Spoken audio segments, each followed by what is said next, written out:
Assalamualaikum warahmatullahi wabarakatuh. Perkenalkan, nama saya Karimah Damayati dari jurusan Bimbingan Penyuluhan Islam Fakultas Usuluddin Adab dan Dakwah UIN Kyai Haji Abdurrahman Wahid, Pekalongan. Saya berasal dari PMII Rayon Baurekso, Komisariat Ki Ageng Ganjur UIN Kyai Haji Abdurrahman Wahid, Pekalongan.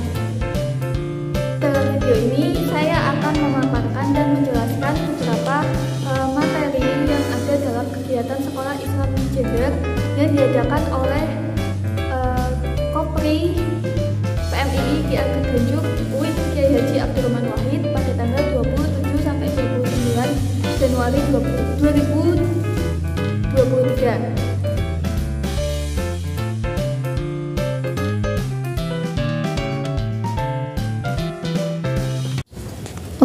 Materi yang pertama dari kegiatan SIG yaitu tentang kekoprian. Kopri yaitu Korp Pergerakan Mahasiswa Islam Indonesia Putri. Korp PMII Putri merupakan wadah kader putri PMII yang bersifat semi-otonom. Badan yang dibentuk oleh PMII yang mempunyai hak semi-otonom memiliki beberapa wewenang untuk mengatur manajemen dan administrasi organisasi dan bersifat koordinatif dengan lembaga lainnya serta bertanggung jawab kepada ketua umum. Adapun sejarah tentang Kopri. Pada tahun 1960 sampai 1966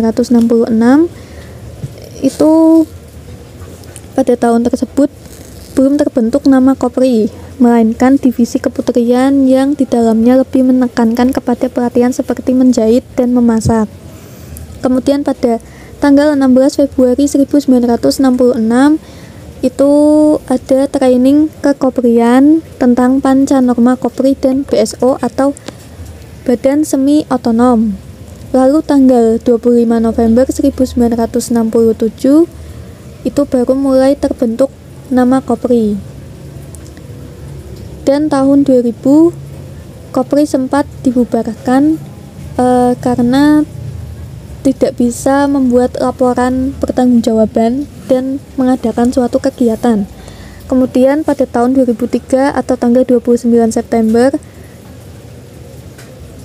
itu mulai terbentuknya Kopri kembali. Dan pada tahun 2004 itu Kopri mulai menjalar ke beberapa daerah-daerah, tentunya dalam PMII, dalam ranah PMII. Kemudian Kopri masih berlanjut dan beroperasi hingga saat ini dengan beberapa kegiatan-kegiatan yang sangat bagus.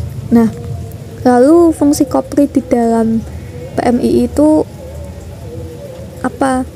Fungsi Kopri dalam PMII atau Pergerakan Mahasiswa Islam Indonesia yaitu yang pertama untuk mengawasi kualitas dan kuantitas para mahasiswa perempuan-perempuan yang bertahan di ranah rayon, komisariat ataupun cabang. Kemudian juga untuk mengembangkan gender, artinya menekankan dan mengembangkan tentang persoalan gender, isu-isu gender, kasus-kasus tentang gender. Lalu Kopri juga tetap menjalankan tentang kaderisasi, misalkan jenjang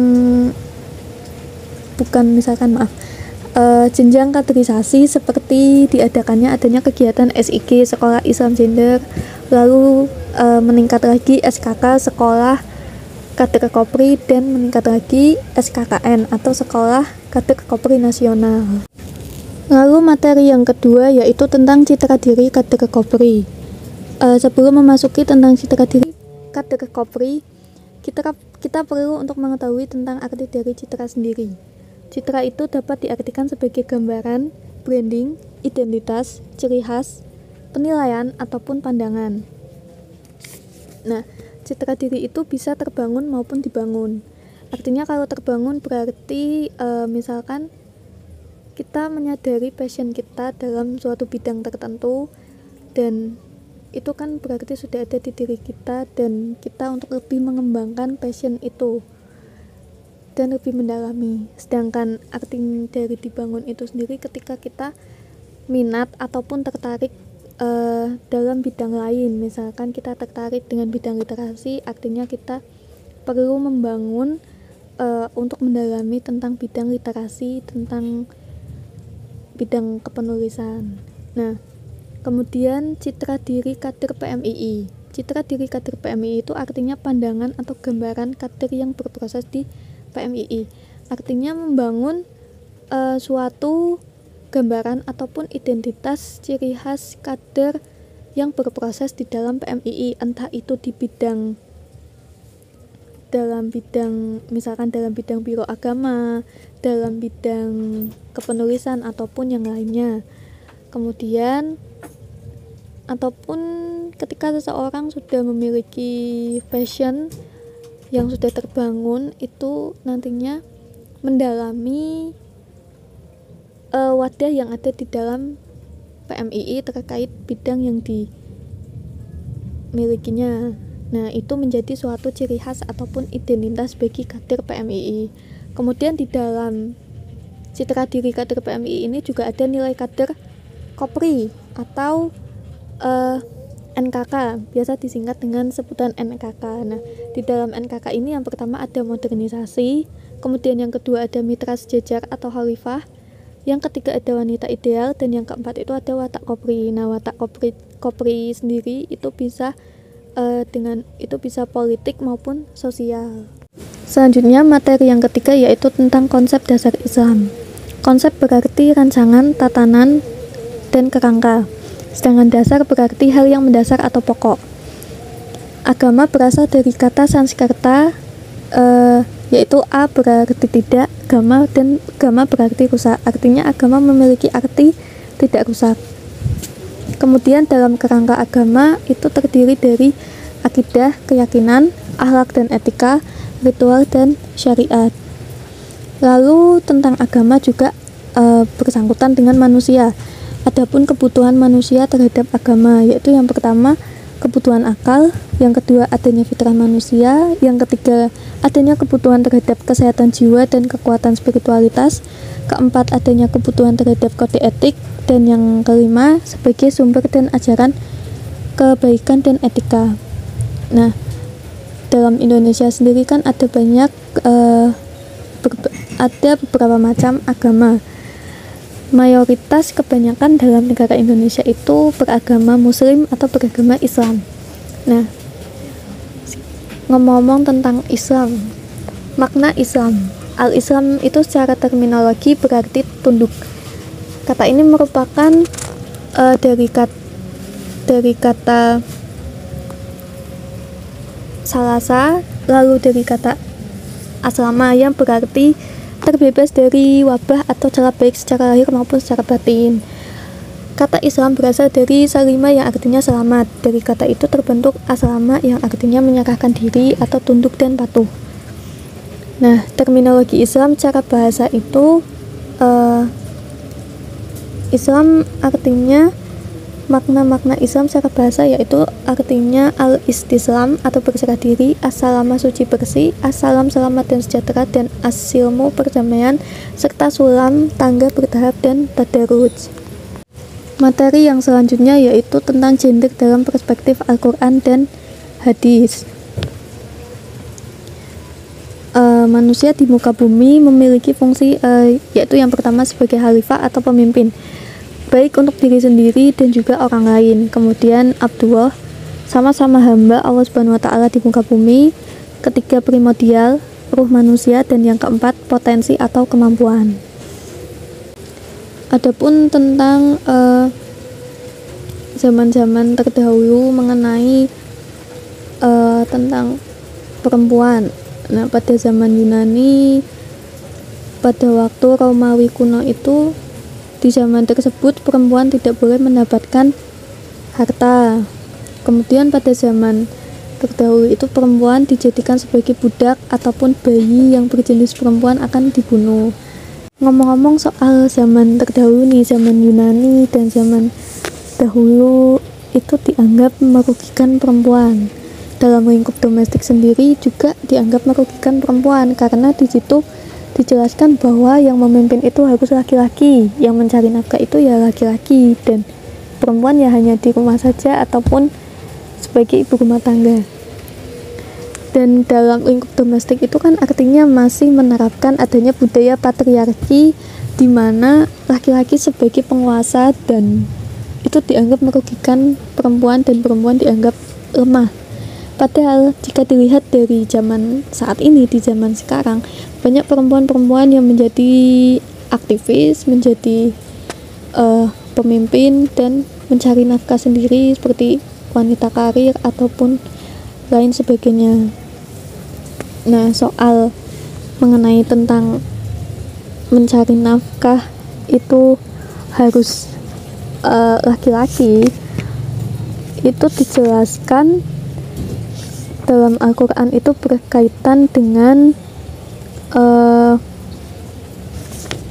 pemberian hak waris kepada perempuan dan suami sebagai pemimpin wanita dalam urusan rumah tangga.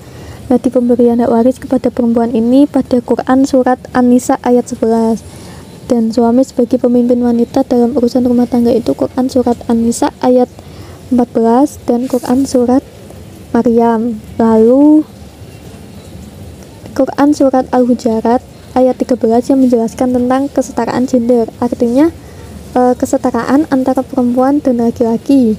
Kemudian masuk materi yang selanjutnya yaitu tentang gender. Gender sendiri itu memiliki arti yang berbeda dengan seks. Kalau seks itu kan secara biologis, artinya kodrati yang sudah berasal dari Tuhan. Seks itu perbedaan laki-laki dan perempuan secara anatomi biologis yang pokoknya yang sudah melekat di diri dan berasal dari Tuhan. Sedangkan gender itu perbedaan laki-laki dan perempuan yang dikonstruksi secara sosial budaya, bisa diubah dan bisa dipertukarkan. Kemudian dalam gender juga ada permasalahan gender, yaitu yang pertama marginalisasi, kemudian subordinasi, 3 pelabelan negatif atau stereotip. Nah, pelabelan negatif ini seringkali terjadi pada perempuan. Misalkan mindset dari orang terdahulu tentang seperti perempuan itu identik dengan warna pink, ataupun contoh lain seperti perempuan itu identik lemah. Dan yang keempat itu ada kekerasan terhadap perempuan, artinya kekerasan terhadap perempuan ini bukan hanya kekerasan secara fisik saja, melainkan bisa saja kekerasan secara verbal ataupun non-verbal. Dan yang terakhir yaitu beban kerja perempuan. Kemudian mengenai permasalahan gender tersebut akhirnya menimbulkan adanya ketidakadilan gender. Nah, ketidakadilan gender ini yang pertama ada budaya patriarki. Budaya patriarki yaitu budaya yang masih menerapkan tentang bahwasannya laki-laki yang berkuasa dan perempuan seperti di bawahnya. Artinya di sini dalam hal pemimpin ataupun lainnya itu yang berkuasa ya laki-laki. Dan di zaman sekarang masih ada beberapa daerah yang mungkin masih menerapkan adanya budaya patriarki. Kemudian yang kedua adanya penafsiran yang keliru ayat gender dalam Al-Quran. Dan yang ketiga bias gender. Nah, mengenai gender sendiri ini juga ada konsep APKM, yaitu yang pertama akses, yang kedua partisipasi, yang ketiga kontrol, dan yang keempat manfaat.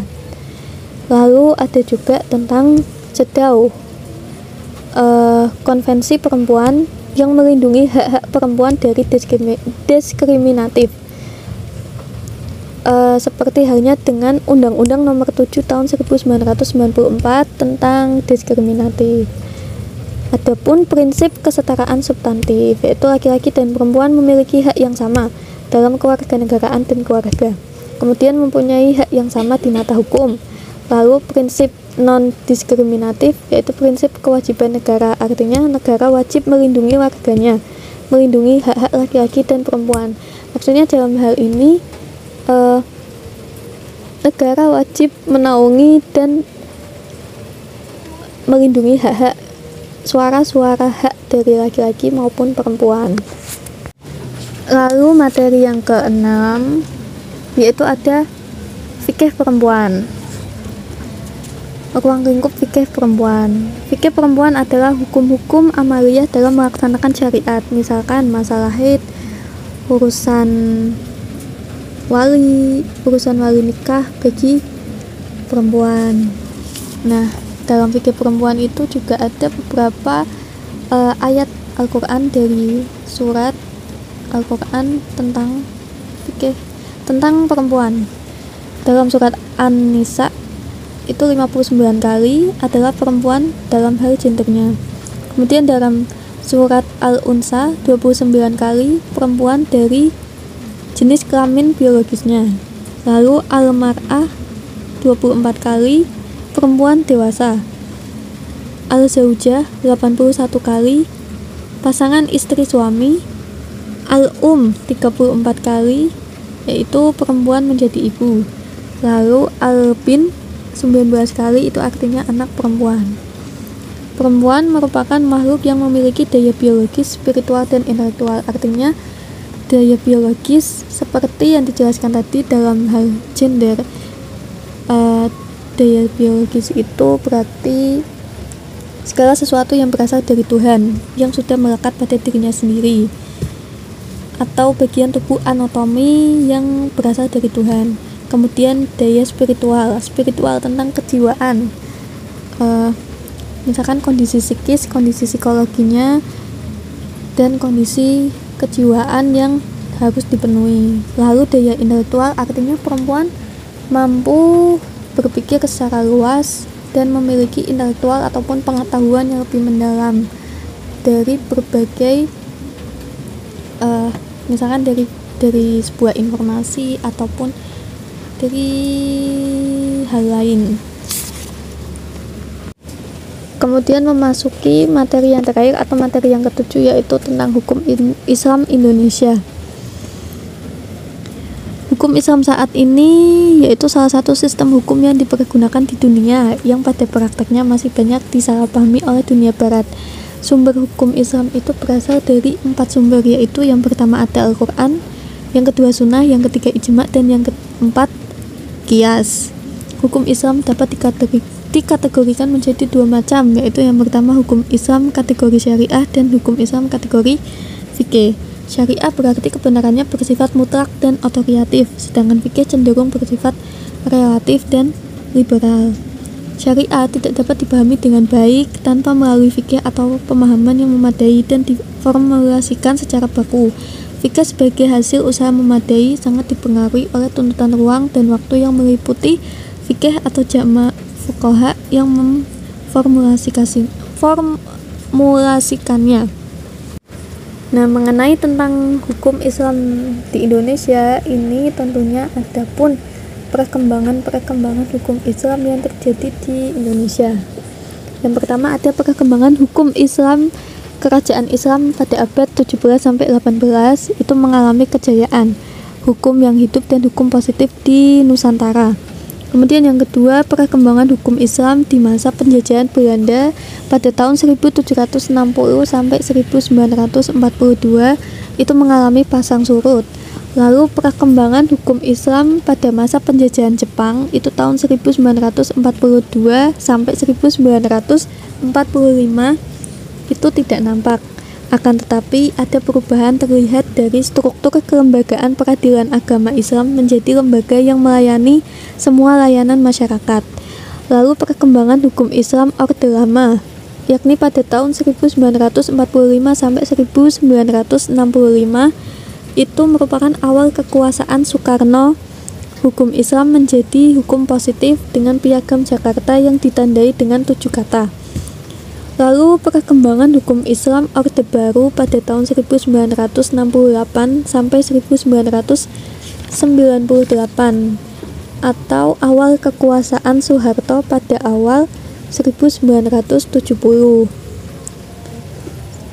Selanjutnya perkembangan hukum Islam pada masa reformasi tahun 1998 sampai saat ini atau sampai sekarang.